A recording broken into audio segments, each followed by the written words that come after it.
नमस्कार, मैं खुशी और आप देख रहे हैं दिल्ली डेली न्यूज, सबसे तेज सबसे सर्वाधिक खबरों वाला चैनल जो आपको निष्पक्ष सच्ची खबरें सबसे पहले दिल्ली डेली न्यूज पर मिलती हैं। सपा 2027 में लोकसभा वाला फॉर्मूला दोहराएगी, सामान्य सीटों पर एससी उम्मीदवार उतारेगी, नहीं काटेगी विधायकों के टिकट।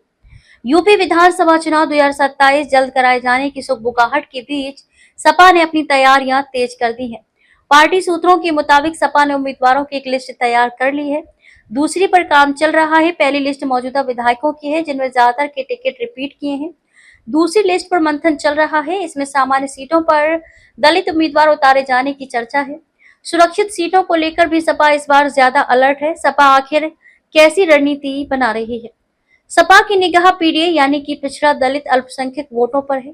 इसमें भी दलित वोट बैंक पर खास फोकस है। 2024 के लोकसभा चुनाव में सपा इसी वोट बैंक के बूते 5 से बढ़कर 37 सीटों पर पहुंची थी। सपा को 2024 में मिले वोटों को अगर विधानसभा सीट वाइज देखें तो 184 सीटों पर बढ़त हासिल की थी। लोकसभा चुनाव में सपा ने नया प्रयोग करते हुए 2 सामान्य सीटों पर अनुसूचित जाति एससी के कैंडिडेट उतारे थे। इसमें फैजाबाद से अवधेश प्रसाद और मेरठ से सुनीता वर्मा को टिकट मिला था। नतीजा ये हुआ कि अयोध्या में राम मंदिर बनने के बावजूद भाजपा फैजाबाद सीट हार गई। अवधेश प्रसाद ने 50,000 से ज्यादा वोटों से जीत दर्ज की। इसी तरह मेरठ में भी काफी करीबी मुकाबला रहा। पर्दे के राम अरुण गोविल मात्र 10,000 वोट से चुनाव जीत पाए थे। मेरठ की 5 विधानसभा सीटों में से 4 पर भाजपा पीछे रही थी। अगर सपा 2027 में भी इसी वोट बैंक में वो सेंध लगाने में कामयाब रहती है तो उसकी सत्ता में वापसी की संभावनाएं बढ़ जाएंगी।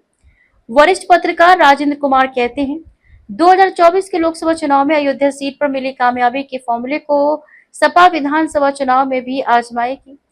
पार्टी 40 से 50 सामान्य सीटों पर दलित उम्मीदवार उतार सकती है। इनमें ज्यादातर सीटें पश्चिमी यूपी की होंगी। यहां सपा, बसपा और चंद्रशेखर की आजाद समाज पार्टी के दलित वोट बैंक को अपने पक्ष में लेना चाहती है।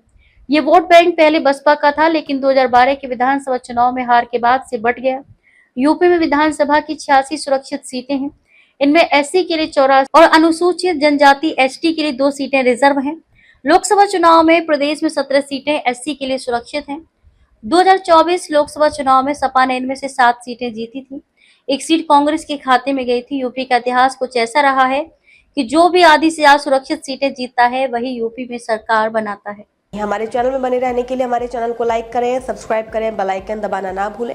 अगर आप हमें फेसबुक, ट्विटर, इंस्टा के माध्यम से देख रहे हैं तो हमारे चैनल को कमेंट, फॉलो करना ना भूलें। धन्यवाद।